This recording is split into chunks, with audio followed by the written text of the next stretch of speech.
débutants. Donc, on sépare un peu les pieds. Vous faites la posture de la montagne. Enfin, les pieds doivent être séparés à hauteur des hanches et des épaules. Ça veut dire que je dois imaginer une ligne entre l'espace des deux pieds. Il doit être au même niveau que la largeur du bassin et la largeur des épaules. Voilà, c'est ça la montagne. En posture montagne, ce qu'on va faire, c'est qu'on va pousser les mains devant, joints. On tourne. Et sur l'inspire, on pousse là-haut. Et là, c'est un mouvement où je fais bouger que le torse, pas le bas, que le torse. Donc, avec toute la force que j'ai, je pousse sur l'inspire en haut, comme si j'allais attraper quelque chose.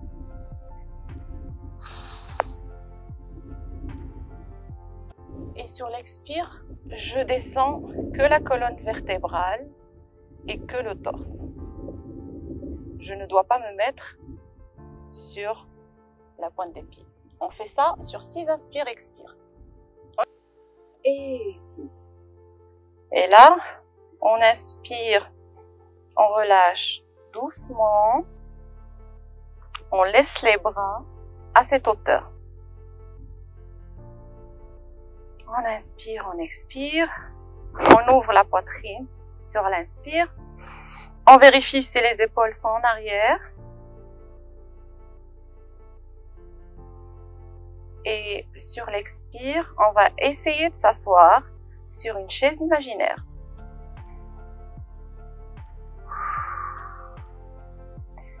On cherche une posture où on est confortable, le dos bien droit, la nuque droite, les épaules en arrière et on reste là.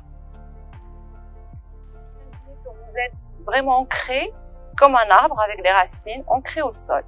Cherchez toujours la position qui vous convient et restez là. Ça fait un petit peu mal, souriez. On peut s'offrir en souriant.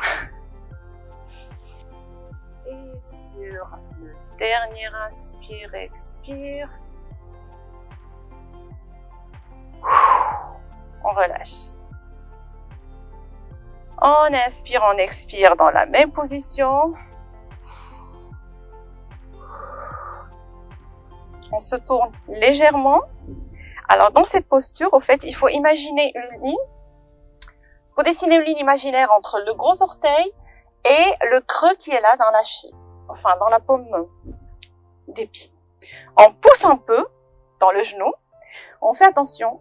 Je dois voir ma cheville. Pas ici, comme ça. D'accord? On revient à notre posture. Les bras qui balancent, ils sont alignés. Les épaules en arrière, la poitrine grande ouverte, le cœur ouvert aussi. On inspire, on expire.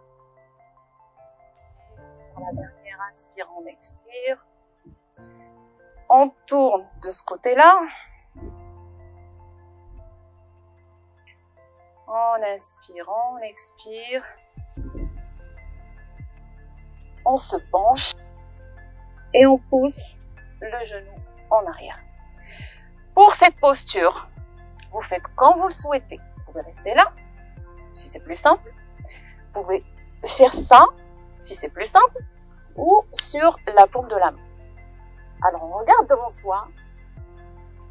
Les épaules, on essaie de les éloigner des oreilles.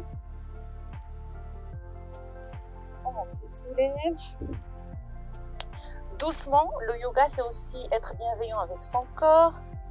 Je pousse avec le pied et je viens là.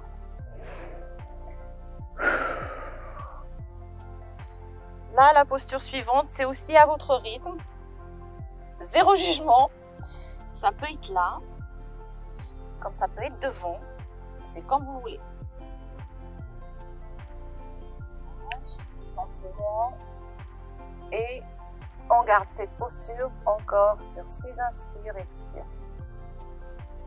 Moi, ce que je conseille, c'est de le faire comme si on marchait avec les mains. pour ne pas se faire mal au dos. Et on ouvre le cœur. On sourit aussi, c'est important. Et on change de pied, on revient à la même posture. On reste dans la posture de la montagne. On refait le même exercice de l'autre côté et puis on revient au milieu.